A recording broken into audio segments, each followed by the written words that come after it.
오늘 주시는 하나님 말씀은 로마서 11장 33절입니다.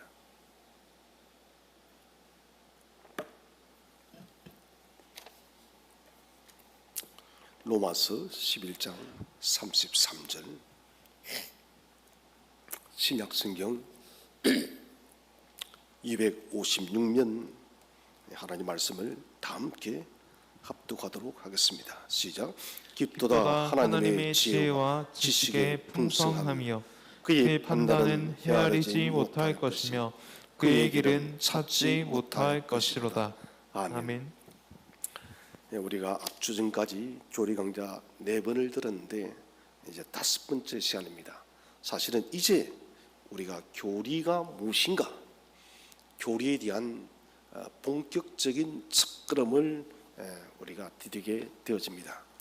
교리 공부를 함에 있어서 가장 먼저 알아야 되고 또 모든 교리의 출발점이 뭐냐? 그것은 바로 하나님이십니다. 우리가 하나님을 아는 것이 모든 교리의 가장 중심 뼈대이고 핵심이라는 것입니다. 그래서 성경의 첫 번째 교리가 뭐냐? 그것은 바로 하나님에 대한 교리입니다. 이 하나님에 대한 교리의 중요성이 왜 그렇게 중요한가? 그것은 우리 하나님에 대한 교리를 다루지 않으면 우리는 성경 전체가 무효화되는 것입니다. 우리가 무엇을 믿고 있는지도 알 수가 없고 무엇을 위해서 사는지도 알 수가 없다는 것입니다. 그래서 성경이란 것은 하나님에 대한 교리입니다. 다시 말하면 인간에 대한 교리가 아니라 인간의 관점에서 출발하는 것이 교리가 아니라 하나님의 관점에서 출발하는 것이 교리라는 것입니다. 또 성경이요. 그래서 우리가 성경을 볼 때는 나는 이 성경을 어떻게 생각하는가가 아니라 하나님께서는 이 성경을 통해서 우리에게 무엇이라 말씀하시는가, 이렇게 여러분 사고를 해야 되는 것입니다.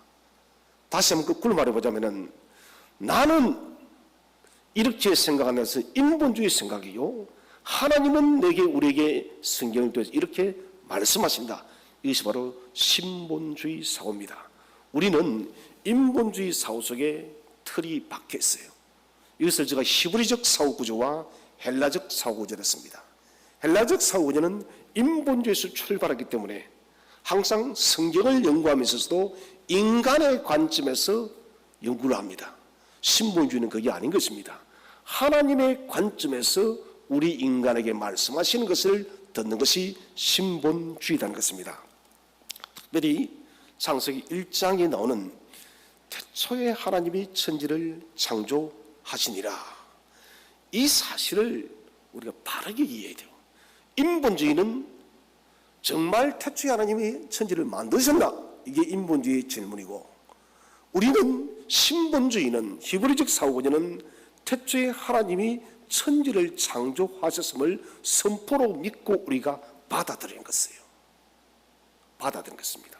나중에 가서 하나님께서 인간에 명령하는 것이 무엇인지를 갖다가 우리가 바라보는 것이 신본주의 구조라는 것입니다. 자, 하나님을 아는 지식은 궁극적인 다른 모든 교리들을 총합시키는 것이 바로 하나님을 아는 교리예요. 그래서 하나님을 아는 지식은 위대한 중심이다. 교리 중에서 가장 위대한 중심이고 모든 것을 포괄하고 있습니다. 그래서 하나님을 알게 되면 하나님에 대한 바른 지식을 가지게 되지 우리는 성경 전체를 바르게 깨달을 수가 있다는 것입니다. 성경은 하나님 자신에 대한 교리 없이 다른 교리는 존재할 수 없는 것이에요. 하나님이 계시기 때문에 교리가, 독트린이라면 독트린, 교리가 존재하는 것이에요.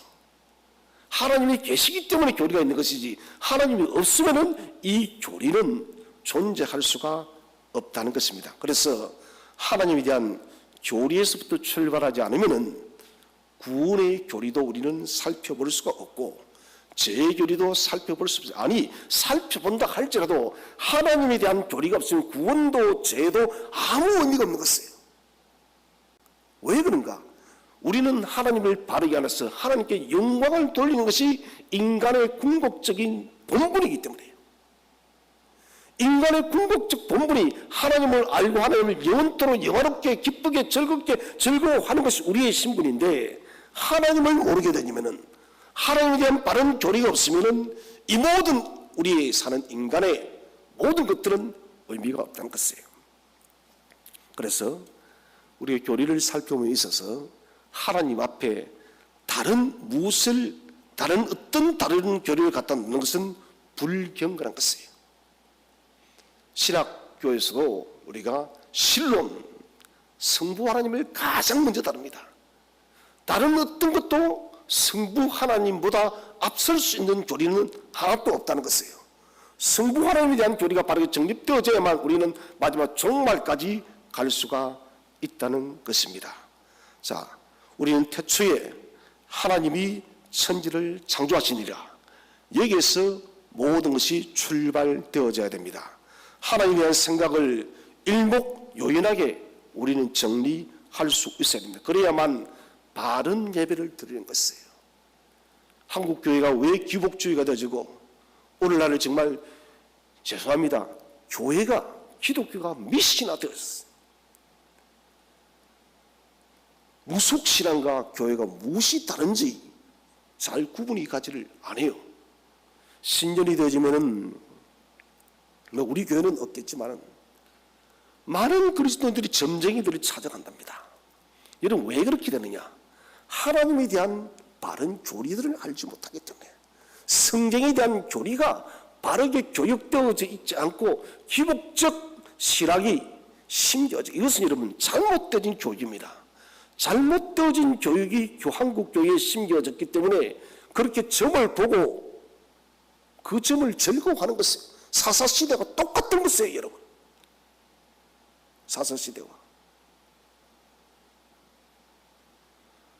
여러분, 우리는 이 시대 속에서 더욱더 말씀 중심으로 가야 됩니다. 요즘은 말씀 중심하면 안 들었나? 여러분, 우리는 우리가 듣기 좋기 위해서 설교를 듣는 게 아니에요. 설교는 왜 듣느냐? 하나님께서 우리에게 하시고 싶은 말씀을 듣는 것이 설교이지, 내가 듣고 싶은 것을 듣는 것이 설교가 아니다는 것입니다. 우리는 은혜 받았다는 것이 그 말씀 통해서 하나님을 발견하고 하나님을 경외하는 것에 대한 은혜가 아니라 내 마음이 위로받았다는 은혜를 받았다는 거예요. 여러분, 이게 건강한 설교는 아니에요. 물론 위로도 받아야 되겠지만은 궁극적인 성경의 설교라는 것은 우리가 하나님은 무엇이라 말씀하시나, 이것을 바르게 가르치지 않았기 때문에 한국 교회가 미신화되어진 거예요. 그리고 코로나 바람에 잠깐 보니 교회가 휘청휘청거리는 것이에요. 그러나 여러분, 교리가 말씀의 지식이 바르게 심겨진 성도들은 시대 땅에 심겨진 나무처럼 가뭄에도 마르지 않고 뿌리를 더 깊이 내려서 철을 따라서 시절을 따라서 더 많은 열매를 맺을 줄로 믿으시기를 바랍니다. 그래서 우리는 성경 계시를 통해서, 이 교리를 통해서 하나님을 대해서 바르게 알아 바른 예배를 해야 됩니다. 자, 그러면 이제 우리가 하나님의 존재에 대해서 살펴보기를 원합니다. 자, 성경은 먼저 하나님의 존재를 선언합니다. 중요한 말이에요. 성경은 하나님의 존재를 논증하는 것이 아니에요. 선포하는 거예요. 태초에 하나님이 천지를 창조하시니라. 하나님은 스스로 존재하시는 분이라. 이것을 어떤 논리와 이론으로 생각으로 논증하는 것이 아니다는 것입니다.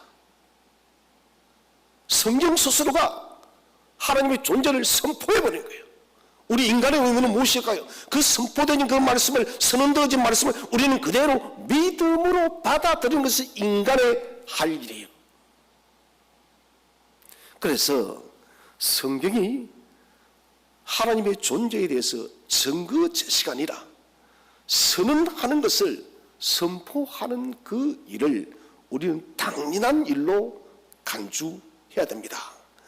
창세기 1장에 하나님이 스스로 영원 전부터 존재하였기 때문에 그분이 말씀으로 천지를 창조하였다. 여기는 왜가 필요 있는 것이 아니에요. 어저께 제가 아주 감동적인 사진을 하나 봤습니다. 지구에서 가장 큰 협곡은 미국의 그랜드 캐년으로 제가 알고 있습니다. 뭐 직접 제가 보지는 못했지만은 그 길이가 한 400km, 800km, 400km, 800km 그 정도 될 겁니다. 제가 좀 약간 헷갈려 400km인지 800km인지 그래. 엄청나게 그랜드 캐년. 그런데 화성에도 그런 협곡이 발견되는데 위성으로 사진을 찍었는데 그 협곡까지 확대해서 제가 놀랐습니다. 화성에는 여러분 물리학적으로 그는 너무 춥기 때문에 물이 흐를 수가 없어요. 그런데 그 협곡의 길이가 얼마냐? 무려 4,000km요. 저는 그 사진을 보면서 감탄을 잠이지 않을 수가 없었습니다. 이렇게 신비로울 수 있을까? 신비로웠어요. 그런데 거기에 기사 하나가 뭐가 쓰였냐? 어떻게 화성에서 협곡이 생길 수 있느냐? 과학자들 이론이 수만 년 전에 지구 폭발해서 저게 저 탄소 밑에 땅에서 창조인이 올라, 여러분 엉터리 같은 이야기예요, 이런 거. 그 신비한 일을 갖다가 보면서 우리는 깨달아야 돼요. 사람의 인체의 비밀을 보면서 우리는 깨달아야 돼요. 저는 자주 생각합니다. 사람의 눈이 4개라면 어떻게 될까? 귀가 4개라면, 귀가 3개라면 얼마나 이상한 존재일까? 하나님은 인체에도 여러분 어느 것 하나도 쓸모없이 만든 게 하나도 없어요. 맹장도 쓸모가 있다, 여러분. 맹장이 없는 사람은 우주 대기권으로 여행을 할 수가 없어요. 터져버렸어요. 하나님은 인체 어떤 것도 여러분 불필요하게 창조한 것이 하나도 없습니다. 이런 오묘한 일을 보면서도 우리가 하나님이 없다, 참 어처구니 없는 일에 어떻게 이 모든 지구 세계와 우주 만물이 우연히 만들어질 수 있느냐? 이거는 정말 로또보다 더 어려운 일이에요, 여러분. 불가능한 일입니다. 이 놀라운 은하계의 일들이 어떻게 우연히 만들어져요? 하나님의 창조의 질서라는 그 외에는 달리 설명할 것이 없다는 것입니다. 창세기 1장에서도 태초에 하나님이 천지를 창조하시느라, 하나님을 진술할 뿐이에요. 논증하는 거 아닙니다. 진술하는 거예요. 사도행전 14장 17장, 로마서 1장. 자, 여기는 하나님에 대한 논증이 나오지만 이것이 본질이 아니다는 것입니다. 이 왜 논증이 해놨느냐? 우리가 하나님을 몰랐다라고 변명하지 못하도록 자연의 모든 세계에 하나님을 알만한 것들을 남겨둔 것이지 하나님은 논증하는 것이 아닙니다. 사도 바울이 아덴에서 여러분 하나님에 대해서 논증하다가 그는 실패했어요. 하나님을 믿는 것이에요. 선포되어지고 계시되어진 그 하나님을, 하나님 낮고 낮은 우리가 이 죄인이 주 하나님을 모셔드립니다. 영접합니다. 여러분 이렇게 받아들이는 거예요. 이 신비한 세계를 바라보면서도 그런 겸손한 마음이 들지 않는 것은 바로 우리의 죄악 때문에 그렇다는 것입니다. 그래서 믿지 않는 사람들은 사도행전 14장 17장 로마서 1장에처럼 변명하지 못하도록 논증이 도리어 소극적인 하나님의 존재를 말합니다. 왜 그러냐? 논적으로 하나님을 알 수 없기 때문에. 적극적인 선포가 뭐냐? 선언이에요. 태초에 하나님이 천지를 창조하시느니라. 그분은 영원전부터 영원까지 계셨느니라. 선언이에요. 이게 적극적 하나님 존재 증명이라는 것입니다. 자, 그 다음 두 번째로 생각할 것은 하나님의 존재에 대한 논증들이에요. 수많은 논증들이 있는데, 먼저 우주론적 논증이에요. 이것은 자연 근거로 하는 논증입니다. 다시 말하면 모든 자연 세계를 바라봐라. 이 자연 세계를 바라보니 우리가 하나님을 부정하지 않을 수 없다는 것이 우주론적 존재입니다. 그 다음에 목적론적 논증이 있습니다. 이것은 만물은 무엇인가에 모든 것이 기결되어진다. 곧 하나님께 기결되어진다는 논증 방법이 바로 목적론적 논증이에요. 사실 이런 것들은 중요한 것이 아닙니다. 그 다음 도덕적 논증, 짧게 하고 넘어가겠습니다. 만물은 우리의 선과 악에 대한 옳고 그름에 대한 자각을 준다. 이것도 양심을 통했어요. 그렇죠? 그러나 이것들이 하나님을 여러분 증명하는 것은 아닙니다. 도덕적 존재인 하나님이 계시다는 것을 가리키는 이론이 도덕적 논증입니다. 그 다음은 하나님이 계시다는 사실 생각 자체가 무의식적이든 의식적이든 될 수밖에 없다는 거예요. 그러나 이것이 하나님을 다시 거듭 말씀 논증할 수가 없습니다. 하나님을 정리할 수 있는 것이 아닙니다. 논증을 통해서는 우주적 논증, 목적 논증, 도덕적 논증 이런 논증들이 하나님을 알 수도 없을 뿐더러 가장 중요한 믿음이 나오지 않습니다. 굉장히 중요한 문제입니다. 그 수많은 논증이 있다 할지라도 이 논증은 다 인간적 이성에서 나온 것들이에요. 인간적 이성에서 나온 논증들은 결정적으로 믿음이라는 원인자를 갖다가 믿음이라는 그 근원적 성을 끌어낼 수가 없다는 것이에요. 성경은 믿음은 무엇이 됐습니까? 선물이 됐습니다. 선물요. 우리 이성적 머리로 믿음을 만들어내는 것이 아니라 믿음은 선물이다. 사람들이 아무리 어떤 논리적, 이성적, 합리적 판단으로 논증한다고 해도 그 합리적 판단들이 결코 하나님에 대한 믿음을 창조할 수가 없다는 것입니다. 그래서 소극적으로는 적극적이 아닙니다. 소극적으로는 유용합니다. 불신자와 굳이 논쟁을 해야 된다면은 우리 이런 것을 가지고 이야기할 수가 있습니다. 그러니까 유용합니다만은 결정적으로 믿음을 만들지 못한다. 성경은 믿음이 없이는, 믿음으로 이끄는 성령의 내적인 역사 없이는 하나님의 존재를 믿을 수 없댔습니다. 그래서 히브리서 11장 6절에 하나님께 나아가는 자는 반드시 그가 계신 것과 또한 그가 자기를 찾는 자들에게 상 주시는 이심을 믿어야 할 것이니라. 하나님께 나아가는 자는 우리의 논증적 추리로 하나님을 있나 없나 계시나 안 계시나 이게 아니라 그가 계신 것과 자기를 찾는 자들에게 상 주시는 이심을 믿는 거예요.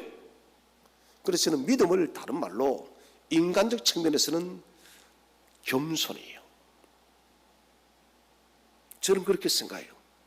믿음은 하나님의 선물인데 이 믿음을 받은 인간의 입장에서는 겸손하지 않으면 이 믿음을 소유할 수가 없습니다.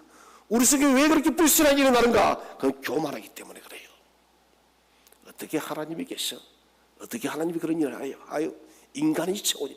인본주의적 사고가 여러분 가득 차 있기 때문에 우리는 겸손하게 엎드려서 이 하나님의 위대한 선물을 받으려고 하지 않기 때문에 믿음이 생기지 않는 거예요.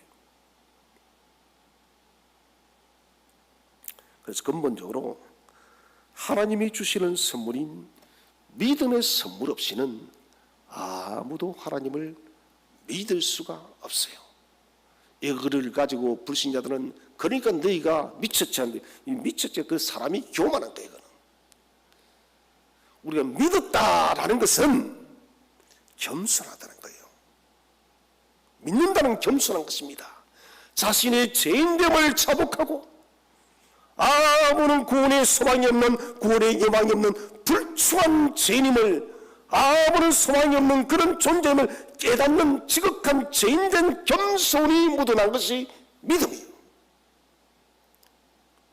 그래서 믿지 않는 사람은 달리 말한다면 교만한 사람이에요. 자신의 죄인됨을 인정치 않는 것이고 자신이 이 지구에, 이 피조세계, 이 우주적 존재에서 자기가 마치 주인인 것처럼 살아가는 것이에요. 이게 문제라는 것입니다. 자, 토론은 하나님의 존재에 대해서 유용합니다. 뭐 하나님이 지금도 계시나 계시지 않나? 영국에서는 매년 한 번씩 토론을 가집니다. 하나님 믿는 신본주의 목회자 한 분과 그리고 진화론자 각자 한 명이 매번 토론을 합니다. 이 토론은 여러분 성경이 논리적으로는 질 수밖에 없어요. 이거는 믿음 없이는 불가능하니까. 가장 근간인 것이 한 13, 14년 전에 게리 코헨 박사님입니다. 게리 코헨 박사님께서 진화론자를 박살을 내버렸어요. 그분은 유대인 출신에서 개종한 목회자입니다. 아주 탁월한 신학자요, 탁월한 개혁주의적 목회자입니다. 이제는 은퇴를 하셔서 연세가 많으셔서 저술생활을 하고 계시는데 게리 코헨 박사님이 진화론자를 완전히 초토화시켜버렸어요. 우리가 논쟁은 하긴 하더라도 성경은 논쟁하는 책이 아니에요. 사실 저는 그 논쟁도 별 의미가 없다고 생각합니다. 진화론의 창조는 그 따질 이유가 없는 것이에요. 인본주의를 우리가 아무리 설명해도 여러분 안 받아들입니다. 왜? 그 마음이 믿음을 받아들일 수 있는 겸손함이 없기 때문에 그래요. 여러분 이렇게 생각하면 돼요. 복음을 전했는데 그 사람이 거부한다. 계속해서 아주 거부한다. 이거는 여러분 교만해서 그래요. 바로가 대표적이지 않습니까? 강팍했다. 강팍했던 거예요. 바라크했던 바라크. 강팍했기 때문에 곧 교만했기 때문에 하나님의 명령을 어기는 거예요. 대부분의 여러분 복음을 거절하는 특징이 교만하다는 것입니다. 다시 말씀드립니다. 토론은 유용하나 믿음을 만들지 못하고 하나님을 알 수는 없습니다. 자, 그럼 세 번째 하나님을 알 수 있는 가능성입니다. 성경이 제시하는 하나님을 아는 것이 가능한가? 이게 굉장히 중요한 문제입니다. 중요해요. 하나님을 아는 문제에 대한 이 질문은 하나님 아는 것이 가능한가? 이 질문은 모든 종교의 목적이에요. 기독교의 목적이 뭐냐? 하나님을 아는 것이 가능한가 하는 거예요. 저는 결론부터 말씀드리면 가능하다는 거예요. 가능하기 때문에 우리가 지금 믿고 있는 거예요. 하나님은 당신을 완전히 꽁꽁 감춰서 우리가 하나님을 알지 못하도록 만드는 분이 아니다는 것입니다. 우리로 당신의 그 놀라운 비밀의 계시를 밝혀주어서 우리가 하나님을 분명히 목도하고 알 수 있도록 하나님 깨닫게 하시는 분이란 거예요. 우리가 교리를 공부하는 이유가 뭐냐? 제가 그 첫 마디를 묻는다면 하나님을 알기 위해서요. 첫 번째로 생각한 것은 하나님을 알 수 있는 가능성. 우리의 최고의 필요이자 목표는 하나님을 아는 것이에요. 최고의 필요가 뭐냐? 하나님을 아는 것. 최고의 목표가 뭐냐? 하나님을 아는 것이에요. 하나님의 존재를 믿지만은 그분은 아는 것이, 믿는 것은 가능하지만은 그 존재를 아는 것은 불가능하다. 이 주장하는 사람들이 아주 많아. 참, 이 가르침은 250년 전에 아주 강분하게 퍼졌고 지금도 그렇게 이 사상은 퍼져 있죠. 이게 뭐냐? 이신론, 이자, 신자, 논자입니다. 이신론이랍니다. 예를 들면 이신론이 뭐냐? 시계 제작자가 있습니다. 시계 제작자가 시계를 만들듯 하나님이 하나님 불이 세상을 만듭니다. 그런 시계 테이프를 감아놓습니다. 그 다음에는 더 이상 아무 관심을 갖지 않습니다. 시계라는 지구가 돌아가는데 여기에 어찌 돌아가든지 고장이 나든지 신경 쓰지 않고 관계도 맺지 않고 관심도 갖지 않고 그냥 방치해 두는 거예요. 이게 지금 이신론입니다. 하나님이 계시는데 시계 제작자가 시계를 만들고 테이프를 감아서 돌아가도록 놔두고 던져놓는 거예요. 그리고 하나님은 이 시계와는 아무런 관계없이 살아가는 것. 인격적 관계도 맺지 않고 간섭도 하지 않고 그냥 내버려 두는 거예요. 이게 이신론이에요. 이신론 굉장히 이런 철학적으로 중요한 문제입니다. 이신론에 따르면은 하나님을 아는 것은 불가능합니다. 왜 그렇습니까? 방치해뒀기 때문에 사람과 하나님은 인격적 관계가 될 수가 없는 거예요. 인격적 관계가 되지 않으면 우리는 하나님을 알 수가 없다는 것입니다. 그래서 이신론의 측면에 있어서는 하나님을 알 수가 없습니다. 그래서 성경은 마태복음 5장에서 말합니다. 마음이 청결한 자는 하나님을 뭐 할 것이다고요? 볼 것이라. 성경 추상적으로 말하는 것이 아닙니다. 제가 말씀드렸죠. 아론의 축복, 여호와의 얼굴빛을 내게 비추사. 곧 여호와의 얼굴을 대면한 것이 히브리인들의 최고의 영광이다. 최고의 복이 뭐냐?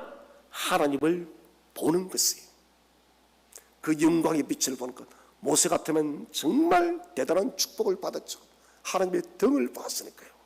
그래서 하나님을 보는 것은 최고의 복이다. 이것은 또한 우리의 목표이고 우리의 목적지예요. 하나님을 보는 것은 우리가 갈망하는 어떤 것보다 더 중요한 이유입니다. 우리가 모든 노력의 이유도 하나님을 보기 위해서, 달리 말하면 하나님을 깊이 인격적으로 만나기 위해서요. 여러분, 하나님을 만나면은 우리의 삶이 전격적으로 변화될 줄로 믿으시길 바랍니다. 삶이 변하지 않는 것은 우리가 하나님을 만나지 못했기 때문에 그래요. 한 사람이 영생에 대해서 질문합니다. 우리 성경 한번 읽어보겠습니다. 요한복음 17장 3절. 요한복음 17장 3절. 시작. 영생은 곧 유일하신 참 하나님과 그가 보내신 자 예수 그리스도를 아는 것이니이다. 아멘. 영생이 뭐냐? 유일하신 참 하나님과 그가 보내신 자 예수 그리스도를 아는 것이다. 왜 이제 하나님 아는 것이 제일 중요한 목적, 인간의 관점에서 바라본다면 여러분, 이것도 하나님의 또 관점이에요. 구속의 관점에서 하나님을 알아야만 우리가 무엇이 있다고, 영생이 있기 때문에. 또 이것이 우리가 하나님을 아는 것이 하나님께 영광이 되어지는 거예요. 왜? 하나님의 구속 사역이 성취가 되어지기 때문에. 그래서 영생이란 것은 어디에서 오느냐? 유일하신 참 하나님과 그가 보내신 예수 그리스도를 아는 것, 믿음의 지식에 있다는 것입니다. 이 문제가 중요한 것은 제 용서보다 여러분 더 중요합니다. 제 용서보다 더 우선시돼야 될 것이 하나님 아는 지식이에요. 하나님을 알아야만 여러분 제 용서가 있는 것이에요. 하나님을 알지 못하면 제 용서는 의미가 없다고 제가 서두에 말씀드렸습니다. 그래서 영생이라는 것은 하나님을 아는 지식이었어. 인간의 측면에서 있는 엄청난 영광입니다, 여러분. 하나님이 애초부터 우리에게 여러분 영생을 주시기 위해서 당신을 리빌, 계시를 했다는 거예요. 하나님의 영광을. 우리는 여러분 그 영생이신 하나님 안에서 못하게 하나님께 영광을 돌려드리기 위해서 믿음으로 우리가 피도백해서 믿음으로 주께 나타내서 우리에게 영생을 주기를 원하시는 하나님을 영화롭게 하는 것이에요, 여러분. 그래서 하나님을 아는 것은 곧 영생입니다. 하나님 아는 것은 곧 영광이에요. 하나님을 알므로 통해서 하나님께 영광이 되어지고 우리에게는 영생이 온다는 거예요. 우리를 통해서 하나님의 영광을 받으시고 하나님 우리에게 영생을 선물로 주기 때문에 반드시 이 하나님은 바르게 알아야 돼요. 그럼 두 번째, 하나님을 아는 것이 가능한가? 성경은 하나님의 불가해성, 자, 불가해성을 가르치고 있습니다. 불가해성이 뭐냐? 이건 하나님을 최종적으로 완전하게 우리는 하나님을 알 수 없다.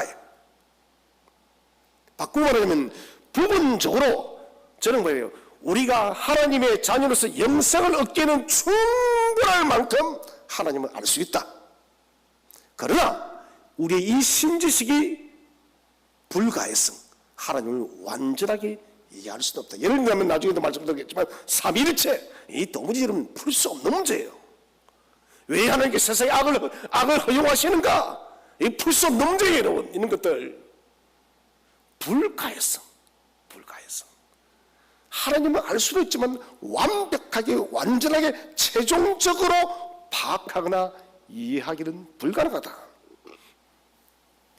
하나님에 대한 교리를 우리가 읽어나가면서 마음으로 이해하려 하지만은 하나님은 불가해한 분, 완벽하게 이해할 수 없는 분이기 때문에 우리가 할 수 있는 데까지 성경을 통해서 하나님을 알아가야 됩니다. 이것은 디모데전서 6장 16절에 기록이 되어져 있습니다. 로마서 11장 오늘 읽은 33절 한 번 더 읽어보도록 하겠습니다. 로마서 11장 33절 시작. 깊도다 하나님의 지혜와 지식의 풍성함이여 그의 판단은 헤아리지 못할 것이며 그의 길은 찾지 못할 것이로다. 아멘. 자, 깊도다 하나님의 지혜와 지식의 풍성함이여 그의 판단은 헤아리지 못할 것이며 그에게는 찾지 못할 것이다. 너무 깊고 오묘해서 우리가 하나님을 헤아릴 수 없다는 거예요. 그 길은 찾지 못한다. 그래도 하나님은 우리가 영생을 얻고 하나님께 영광을 돌리는 데는 충만하고 완전한 지식을 주었다는 것을 우리가 알아야 됩니다. 이게 은혜예요. 만약에 영생을 주시는데 하나님의 지식을 가렸다면 우리는 모두가 다 버려진 자예요. 인간이 아둥바둥 그래서 사는데 그게 무슨 의미가 있어요?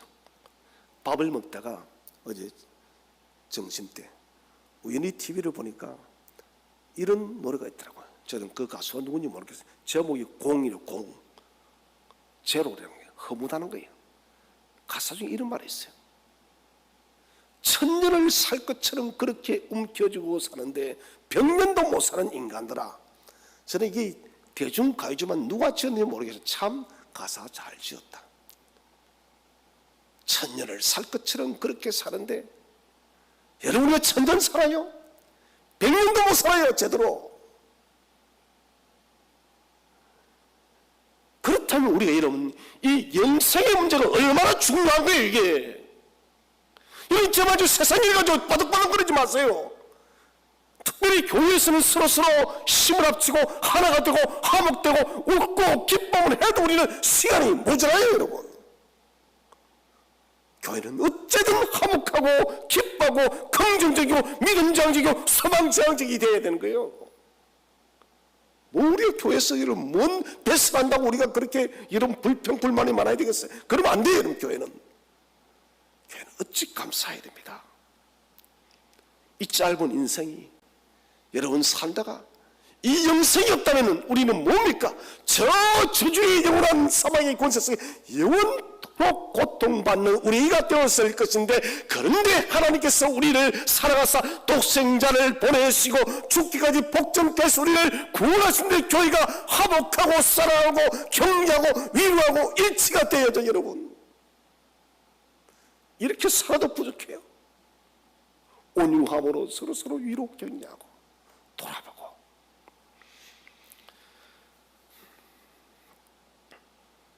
다시 돌아가자면 하나님은 불가해한 분이지만 완벽하게 우리가 알 수 없는 분이지만 그럼에도 불구하고 우리가 그분을 알 수 있다. 적어도 우리가 하나님의 그 구원의 영생을 취한 데는 조금 더 부족함이 없이 하나님은 당신의 신지식을 다 계시했다. 성경 우리가 하나님을 알 수 있고 그분의 가장 중요한 하나님 본성까지 알 수 있게 가르치고 있습니다. 그래서 불가의 성과 하나님을 아는 것이 좋아하는, 완전하게 알 수는 없어도 좋아하는 거래요. 불가의 성. 완벽하게 알 수는 없지만 우리가 하나님의 그 영생의 구원을 우리가 이루는데 조금 더 부족함이 없도록, 하나님의 자녀로서 우리 하나님을 예배하며 살아가는데 조금 더 부족함이 없도록 하나님은 당신을 알게 한 것이에요. 이것이 불가의 성과 하나님을 아는 것에 조화다는 것입니다. 그래서 완전한 지식이 아니라도 하나님 아는 지식은 진실한 지식이요, 우리가 하나님을 영화롭게 하고 우리가 영생을 얻기에 조금도 부족함이 없게 했다는 것입니다. 이것이 성경의 가르침의 요점이고 목적이에요. 다시 말씀드립니다.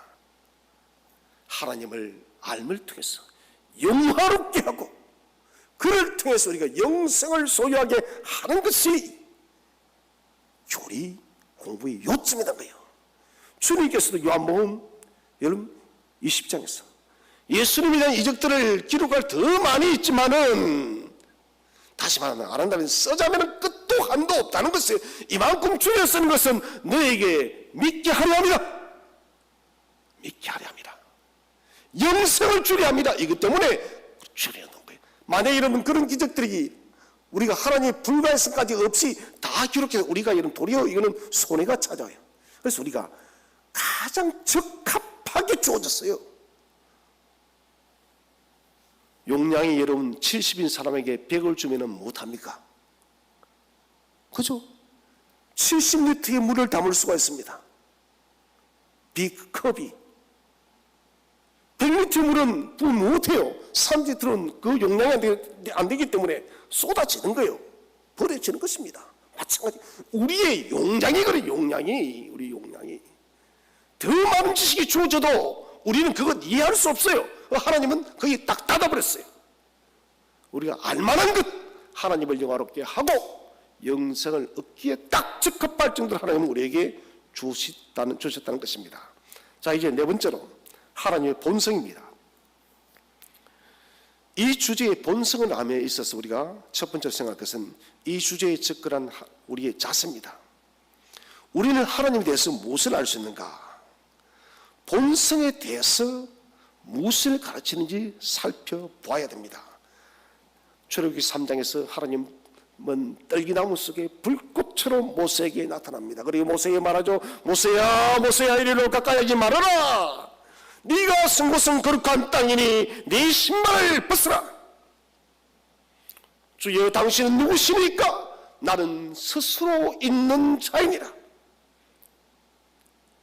모세와 하나님과 모세에 대합니다.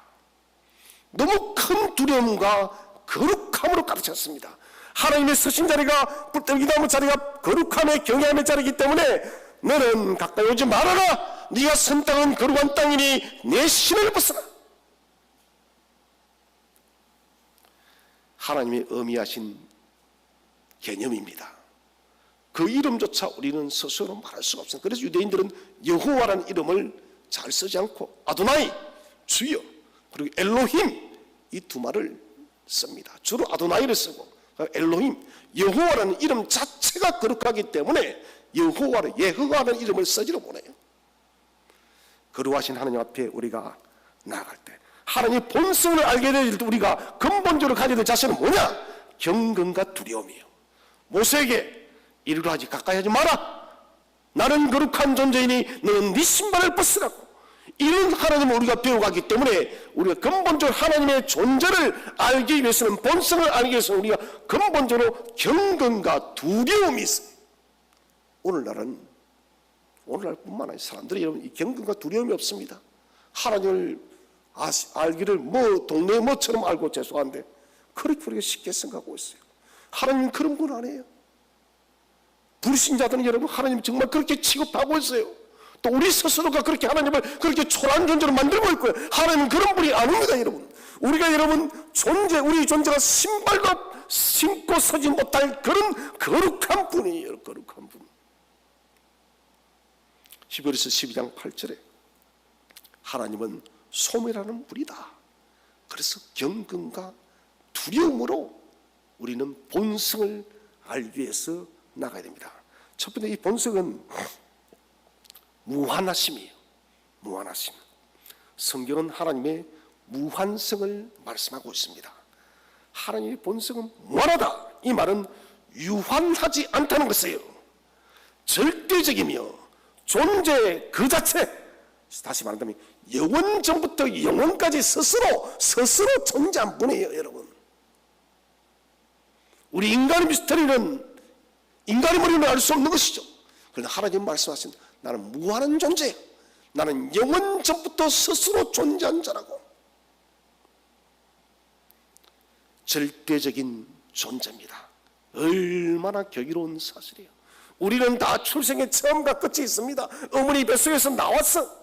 누구의 아들로 살다가 그리고 나이가 들어서 또 죽는 것이에요. 그리고 우리는 끝이 나는 것이에요. 그러나 우리 하나님 그런 유한적 존재가 아니라 영원전부터 이 태초라는 이 시간의 개념이 타임 아식스가 만들어지기 그 이전부터 하나님은 태초 그 이전부터 영원토록 계시던 분이 바로 우리 하나님 스스로 존재하는 분이에요.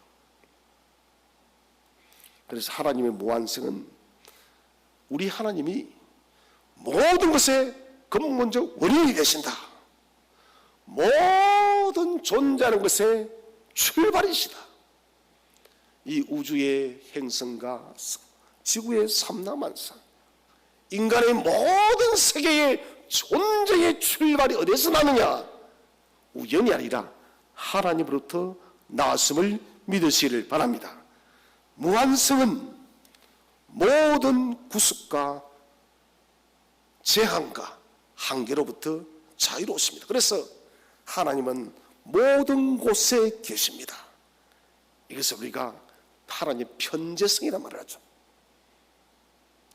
지금 대한민국 섬터교회에 계신 하나님은 저 미국 땅에, 저 아프리카 땅에, 세계 우주 곳곳에도 하나님은 다 계시다는 거예요. 영이시기 때문에 편재성이에요. 하나님의 무한성은 성경의 처음부터 끝까지 강조를 하고 있습니다. 세 번째는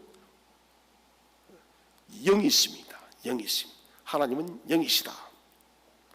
요한복음 4장 12절을 보시면은 하나님은 영이시니 예배하는 자가 영과 진리로 예배하라. 무슨 말입니까? 언어적인 말의 표현이 한계가 있지만은 이렇게 한번 말해 보겠습니다. 하나님은 물질로 만든 그런 존재가 아니라 어떤 형태로 지어진 분이 아니라는 것입니다. 영이라는 것은 어떤 형태, 어떤 물질 이런 것이 절대 아니다. 하나님의 본성에는 물질적인 속성이 하나도 없다. 이게 정답이에요. 물질적 속성이 우리 눈에 보이는 어떤 사물의 어떤 이런 속성들이 우리처럼 몸 같은 이런 물질 존재가 하나도 없다.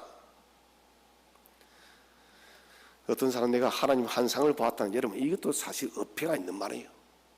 하나님 모습을 가진 분이 아니기 때문에 어떤 분은 한국 사람 산신령 같은 분은 허여물이 나타났다. 여러분 그런 좀 하나님 보여주시려면 그럴 수도 있겠지만은 그것은 좋은 거 아니에요, 여러분. 하나님은 영이시기 때문에 형태가 없는 것입니다. 요한복음 1장 18절을 다 함께 한번 읽어보겠습니다. 요한복음 1장 18절 시작. 1장 18절 시작. 아버지 품속에 있는 독생하신 하나님이 나타내셨느니라. 본래 하나님을 본 사람이 있다 없다? 없는 거예요. 아버지 품속에 있던 성자 예수 그리스도가 하나님이 되어서 나타난 거예요. 그래서 우리가 비로소 성자 예수 그리스도를 통해서 우리가 하나님을 만나는 것이지, 하나님은 물질의 존재가 아니다는 것입니다. 하나님께서 왜 출애굽기 20장에서부터 계명을 주시면서 형상을 만들지 말라 했을까요? 그것은 왜? 형상을 만든다는 것은, 모습을 만든다는 것은 하나님은 영이라는 것을 부정하는 것이에요. 모세가 십계명을 받으려고 시나이산에 올라가서 십계명을 받고 있는데 사람들이 하나님이 없다고 난리가 났습니다. 모세도 안 내려온다고. 그래서 뭐라 합니까? 아론에게 우리에게 신을 만들라고. 그럼 그들은 뭐를 만듭니까? 금을 가지고 금송아지를 만듭니다. 그러면 이게 하나님이다. 여러분 예를 들어서 금송아지를 만들어 하나님을 섬기는데 모세 일본들이 다 섬기는데 그건 잘 못 되어진 거예요. 왜? 하나님은 형상이 아니기 때문에. 하나님이 그렇게 분노하신 이유들이 뭐냐? 나는 형상이 아닌데 왜 너희들은 형상을 만들어서 하나님이라고 믿느냐는 거예요. 이게 여러분 세상 종교와 기독교의 근본적 차이입니다. 세상에 어떤 종교도 여러분 형상을 만들지 않는 종교 없어요. 다 형상을 다 만들어놨어요. 이슬람, 불교, 말할 것 없어요. 오직 기독교만이 형상이 없는 것은 하나님 자체가 영이시기 때문에 형상을 만들지 않는 것이에요. 당신은 물질이 아니기 때문에. 하나님이 영이시라는 가장 놀라운 증거는 좀 전에 말씀드린 편재성이에요. 물질이 아니기 때문에 어느 곳에 하나님은 다 계시다는 것입니다. 여기도 계시고 저기도 계시고 모든 곳에 하나님의 영이 임재해 있다는 것입니다. 하나님은 영적인 분이지만 자신을 가끔씩 드러내실 때가 있습니다. 구약에는 언약의 사자로, 또 선지자들에게도 계시의 음성을 들릴 때도 있고, 모세에게는 등을 보여주셨고, 결정적 하이라이트는 성육신하신 예수 그리스도십니다. 네 번째는 인격체에 있습니다. 하나님은 인격적 존재입니다. 인격이 무엇을 말합니까? 인격은 마음, 지성, 의지, 이성, 자기의 결정을 가지고 있다는 것이에요. 이런 것을 가지고 있을 때 인격이 있는 것은, 성격은 하나님은 인격적 존재라고 말씀을 하고 있습니다. 자, 하나님의 인격이 왜 중요할까요? 그것은 우리가 지금 세상에 널리 퍼져 있는 범신론 때문에 그래요. 범신론. 범신론이 뭐냐? 존재하는 모든 것은 하나님이고, 하나님은 존재하는 모든 것이 다 하나님이다. 무슨 말입니까? 모든 것이 다 달도 해도 별도 하나님이 될 수가 있고, 이 말이에요, 여러분. 모든 존재하는 것 다 하나님이라는 거예요, 여러분. 이 범신론자들이. 그래서 우리가 사모니즘에서도 달을 섬기고 나무를 섬기고 느티나무 정렬을 섬기는 이들이 바로 이게 범신론에서 나왔다는 것입니다. 범신론자는 이런 이유를 가지고 모든 존재하는 것이 하나님이기 때문에 자연 숭배를 하는 거예요. 소를 속이고 섬기고, 뭐 돼지를 섬기고, 뭐 짐승을 섬기고, 나무를 섬기고, 해달들을 섬기고, 바다를 섬기고 하는 이들이 바로 이 범신론에서, 대표적인 것이 바로 그리스 로마 신화예요. 그리스 로마 신화는 인본주의자들의 철학의 절정판입니다. 왜 그러면 인본주의가 그렇게 판을 쳐서 그 시대가 기원전 예수님 탄생하였죠. 그것은 올라갔어. 그것은 이는 말라기 이후부터 하나님은 더 이상 선지자를 보내지 않습니다. 그때부터 예수님 오시기 전까지, 세례 요한 오기 전까지 여러분 인본주의 철학이 가장 활발하게 움직였어요. 그때 소위 여러분 공자, 맹자, 사대 성인, 우리 예수님은 성인이라는 말씀하면 안 되겠죠. 플라톤, 아리스토텔레스, 소크라테스 모두는 그 시대에 다 나옵니다. 다 나와요. 하나님의 선지자가 없으니 인본주의 철학들이 판을 치는 거예요. 그래서 그 인본주의 철학들이 꽃을 피웠던 그리스 철학이라는 게 바로 그거예요. 그리스 철학은 지극히 인간 중심적 학문이라는 것이에요. 하나님께서 피조물 안에 하나님의 자신의 특징, 지성과 감성의 특징은 남겨놓았지만은 이것이 하나님은 아닙니다. 하나님을 알만한 것들이죠. 자, 하나님은 왜 인격적 존재인가? 느티나무를 붙들고 해와 달과 별을 보고 빌어도 아무런 답변이 없습니다. 그래서 시편 기자는 말합니다. 우상들은 인격이 아니기 때문에 눈이 있어도 보지 못하고 입이 있어도 말하지 못한다. 그러나 우리 하나님은 눈으로 보고 듣고 알고 계시며 우리를 건지시고 반응하시는 인격적인 하나님이다. 출애굽기 3장에서도 말씀하시죠. 내가 너희들의 고통을 보았다, 들었다, 나는 알고 있다. 뭡니까? 감정적, 인격적 하나님이라는 거예요. 최종적인 증거는 성육신입니다. 예수 그리스도의 인격 안에서 하나님께서 인격적 존재이심을 예수님을 통해서 완전하게 나타내었다는 것입니다. 요한복음 14장 9절에 나를 본 자는 아버지를 보았거든. 요한복음 10장 3절에 나와 아버지는 하나님이라. 자, 예수님을 통해서 우리는 하나님을 거의 다 알 수 있는 거예요. 성품과 본성, 인격들. 그래서 제가 서두에 말씀드렸죠. 불가해서 완전히 이해할 수는 없지만은 우리가 하나님께 영광을 돌려드리고 영생을 취한 데는 충분할 정도로 하나님은 당신을 계시하였다. 그 결정판이 뭐냐? 파이널판이 뭐냐? 바로 예수 그리스도라는 거예요. 예수님의 생애를 우리가 깊이 연구하면 하나님의 어떤 분인가? 하나님의 어떤 인격체인가? 그것 사실 우리가 충분히 알고도 남을 만큼 하나님은 우리에게 나타내고 있다는 것입니다. 자, 마지막으로 하나님의 본성은 통일체십니다. 신명기 6장 4절에 이스라엘아 들으라 우리 하나님 여호와는 오직 유일한 여호와시니. 자, 이건 삼위일체예요. 성부, 성자, 성령 하나님은 한 분 하나님이시다. 그 역할은 다르지만은 그러나 이분들은 한 분이다. 성부 하나님은 계획하시고 모든 구속의 계획을 하시고, 성자 하나님은 이 구속의 계획을 실행 완성하시고, 성령 하나님은 이 실행 완성되어진 구속을 보존하시는 분이에요. 쉽게 말해서. 그런데 이분은 한 분 하나님이시다. 자, 이게 제가 삼일체에 대해서는 따로 다뤄야 됩니다. 지금은 간단하게 세 분이지만은 한 분이고 한 분이지만 세 분이다. 삼위일체, 통일체 하나님이심을 우리가 믿으시기를 바랍니다.